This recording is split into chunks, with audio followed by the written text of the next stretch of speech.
എറണാകുളത്ത് സ്കൂളിലേക്ക് പോയ +1 വിദ്യാർത്ഥിയെ പാറമടയിൽ മരിച്ച നിലയിൽ കണ്ടെത്തി. ശാസ്താമുകൾ കിണറ്റിങ്കൽ വീട്ടിൽ മഹേഷിന്റെ മകൾ 16 വയസ്സുകാരി ആദിത്യയാണ് മരിച്ചത്. പരീക്ഷയിൽ മാർക്ക് കുറഞ്ഞതുകൊണ്ട് ജീവൻ ഒടുക്കുകയാണെന്ന് എഴുതിയ കുറിപ്പ് ബാഗിൽ നിന്ന് കണ്ടെത്തി.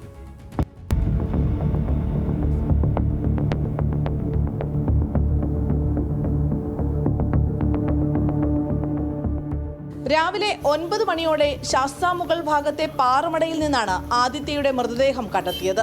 പതിവ് പോലെ സ്കൂളിലേക്ക് പോകുകയാണെന്ന് പറഞ്ഞാണ് ആദിത്യ വീട്ടിൽ നിന്നും ഇറങ്ങിയത്. പാറമടയുടെ കരയിൽ സ്കൂൾ ബാഗ് ഇരിക്കുന്നത് കണ്ട് സംശയം തോന്നിയ സമീപവാസികൾ നടത്തിയ പരിശോധനയിലാണ് മൃതദേഹം കണ്ടെത്തിയത്. സ്കൂൾ യൂണിഫോം ധരിച്ച നിലയിലായിരുന്നു മൃതദേഹം.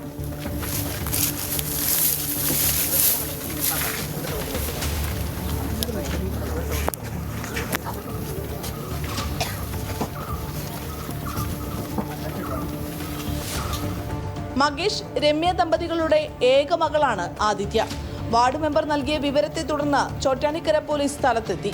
പരീക്ഷയിൽ മാർക്ക് കുറഞ്ഞതിൽ മനം നൊന്താണ് ജീവനെടുക്കുന്നതെന്ന് എഴുതിയ കുറിപ്പ് ആദിത്യയുടെ ബാഗിൽ നിന്ന് കണ്ടെത്തിയെന്ന് പോലീസ് പറഞ്ഞു. 10ാം ക്ലാസ് പരീക്ഷയിൽ ഫുൾ A+ വാങ്ങി വിജയിച്ച കുട്ടി +1 എത്തിയപ്പോൾ മാർക്ക് കുറഞ്ഞത് ഏറെ വിഷമമുണ്ടാക്കിയെന്നും ഇതേ ചൊല്ലി മാനസിക പ്രയാസങ്ങൾ ഏറ്റുവാങ്ങേണ്ടി വന്നു എന്നുമാണ് കുറിപ്പിലുള്ളത്. കുട്ടിയുടെ ബാഗിൽ നിന്നുമാണ് ആത്മഹത്യാക്കുറിപ്പ് പോലീസ് കണ്ടെത്തിയത്. പ്രാഥമിക നടപടികൾ സ്വീകരിച്ച ശേഷം മൃതദേഹം പോസ്റ്റ്മോർട്ടത്തിനായി കളമശ്ശേരി മെഡിക്കൽ കോളേജിലേക്ക് മാറ്റി. മരണത്തിൽ പോലീസ് അന്വേഷണം ആരംഭിച്ചിട്ടുണ്ട്. ന്യൂസ് മലയാളം, കൊച്ചി.